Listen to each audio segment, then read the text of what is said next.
ನಿಯಮ ಮೀರಿ ಧ್ವನಿವರ್ಧಕವನ್ನು ಬಳಸಿದ್ದಾರೆ, ಜೊತೆಗೆ ಪೊಲೀಸರೊಂದಿಗೆ ಈ ರೀತಿ ವಾಗ್ವಾದ ಕೂಡ ನಡೆಸಿದ್ದಾರೆ, ಜೊತೆಗೆ ಕರ್ತವ್ಯಕ್ಕೆ ಅಡ್ಡಿಪಡಿಸಿದ್ದಾರೆ ಎಂಬ ಆರೋಪ. ಈ ಆರೋಪದ ಹಿನ್ನೆಲೆ ಪುಂಜಾಲಕಟ್ಟೆ ಸಾರ್ವಜನಿಕ ಗಣೇಶೋತ್ಸವ ಸಮಿತಿ ಪದಾಧಿಕಾರಿಗಳ ವಿರುದ್ಧ ಪ್ರಕರಣ ದಾಖಲಾಗಿರುವಂತಹ ಘಟನೆ ನಡೆದಿದೆ. ಇದು ಬಂಟ್ವಾಳ ತಾಲೂಕಿನ ಪಿಲಾತಬೆಟ್ಟು ಗ್ರಾಮದ ಬೆಂಗ್ಲೆ ಮೈದಾನದ ಬಳಿ ಪುಂಜಾಲಕಟ್ಟೆ ಸಾರ್ವಜನಿಕ ಗಣೇಶೋತ್ಸವ ಸಮಿತಿಯವರು ಬುಧವಾರ ರಾತ್ರಿ 10:45 ವೇಳೆಗೆ ಧ್ವನಿವರ್ಧಕ ಬಳಸಿ ಕಾರ್ಯಕ್ರಮ ನಡೆಸ್ತಾ ಇದ್ರು.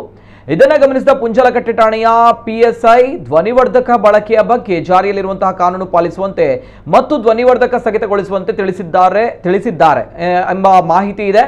ಹೀಗಾಗಿ ಸಂಘಟಕರು ಧ್ವನಿವರ್ಧಕ ಸ್ಥಗಿತವನ್ನಗೊಳಿಸಿದ್ರು. ಆದರೆ ಪುನಃ ರಾತ್ರಿ ಸುಮಾರು 11:50 ವೇಳೆಗೆ ಧ್ವನಿವರ್ಧಕ ಬಳಸಿ ಕಾರ್ಯಕ್ರಮ ಆರಂಭಿಸಲಾಗಿದೆ ಎನ್ನುವಂತಹ ಒಂದು ಮಾಹಿತಿ ಬರ್ತಾ ಇದೆ. ಈ ಬಗ್ಗೆ ಸಮಿತಿಯವರನ್ನ ಪ್ರಶ್ನಿಸಿದಾಗ 10-15 ಜನರ ಗುಂಪು ಪೊಲೀಸರೊಂದಿಗೆ ವಾಗ್ವಾದ ನಡೆಸಿ ಜೊತೆಗೆ ಧ್ವನಿವರ್ಧಕ ಬಳಸಿ ಪೊಲೀಸರ ಕರ್ತವ್ಯಕ್ಕೆ ಅಡ್ಡಿಪಡಿಸಿದ್ದಾರೆ ಎಂಬ ಆರೋಪ ಕೇಳಿ ಬಂದಿದೆ. ಈ ಬಗ್ಗೆ ಪುಂಜಾಲಕಟ್ಟೆ ಪೊಲೀಸ್ ಠಾಣೆಯಲ್ಲಿ ಪ್ರಕರಣ ದಾಖಲಾಗಿದೆ. ಹೀಗಾಗಿ ಇಂದು ಬೆಳಗ್ಗೆ ಪೊಲೀಸರು ಸ್ಥಳ ಮಹಾಜರಿಗಾಗಿ ಭೇಟಿ ನೀಡಿದ್ದು ಪರಿಶೀಲನೆ ಕೂಡ ನಡೆಸಿದ್ದಾರೆ.